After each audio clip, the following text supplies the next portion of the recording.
பணம் தேவைன்னா இப்ப மாட்டுக்காரங்கிட்ட ஆட்டை அறுத்து ஆட்டு தலையிலேயே கட்டுற மாதிரி மாட்டுக்காரங்கிட்டே 2000 ரூபாய் வாங்கி அதுலயே 500 ரூபாய் பிரைஸ் போட்டு 1500 ரூபாய் சேவிங்ஸ் பண்ணாதான் டோக்கனு நம்ம காசு கொடுத்து வாங்கணும். மாடையும் ஆட்டோவில் ஏற்றிட்டு போகணும். கூட வர 10 பசங்களுக்கு சாப்பாடு கொடுக்கணும்.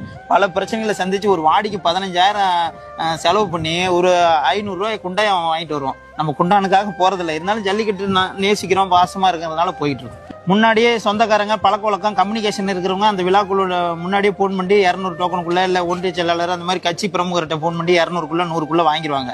அப்படி வாங்க முடியாத விவசாயி என்ன பண்ணுவான்னா, ஒரு காலகட்டத்தில் டோக்கன் 2000 ரூபாய்க்கு அந்த பையன் எவனாவது ஒருத்தன் வாங்கி வச்சிருப்பான். அவன் போன் பண்ணி 5000 தான் இன்னைக்கு வாங்கி என்ன சரி நம்ம மாடு ஒரு வருஷம் வளர்த்து அடக்க முடியல என்ன பண்றது, 5000 போனா போதுன்னு 5000 கொடுத்து வாங்க தான் தயாரா இருக்கும். வாங்க முடியாது. நம்ம வாங்க முடியாதவங்க மாடு அடைக்க முடியாம பொருளாதாரத்துல பின்தங்கி இருக்கிறவங்க ரொம்ப கஷ்டப்படுறாங்க. பாரம்பரியமான விவசாய பெருமக்கள் இன்னைக்கு மாடு வளர்க்கவும் முடியல, மாடு வளர்த்து கொண்டு போய் ஜல்லிக்கட்டுல விடவும் முடியல. மாடு வளர்த்துறாங்க, ஜல்லிக்கட்டுல விட முடியல.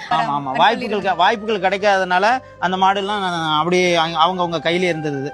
நல்ல நல்ல மாடுகளோட திறமையை வாடிவாசலுக்கு கொண்டு போய் சேர்க்க முடியாம கஷ்டப்படுறாங்க. என்ன முடியல, விவசாயிகளோட மாட்டோட திறமையை நம்ம பார்க்க முடியாம போயிடுது. என்னன்னா விழாக்குழு பேரிகார்டு 2.5 லட்சம் வேணும்னு கேக்குறாங்க. வர அரசு அதிகாரிகள் சாப்பாடுக்கு ஒரு 60,000 தேவைன்னு சொல்றாங்க. மைக் செட்டுக்கு ஒரு 20,000 தேவைன்னு சொல்றாங்க. பிரைஸ் வாங்குறதுக்கு ஒரு 5 லட்சம் தேவைன்னு சொல்றாங்க. டெபாசிட் பண்ண 2 லட்சம் தேவைன்னு சொல்றாங்க. ஒரு சின்ன கிராமத்துல முன்னெல்லாம் நினைச்சா ஒரு ஊர்ல ஒரு திருவிழாவில் ஜல்லிக்கட்டு நடத்துவாங்க. இப்ப அப்படி நடத்துறதுக்கான வாய்ப்பே இல்லை. ஏன்னா பணம் தேவைன்னா இப்ப மாட்டு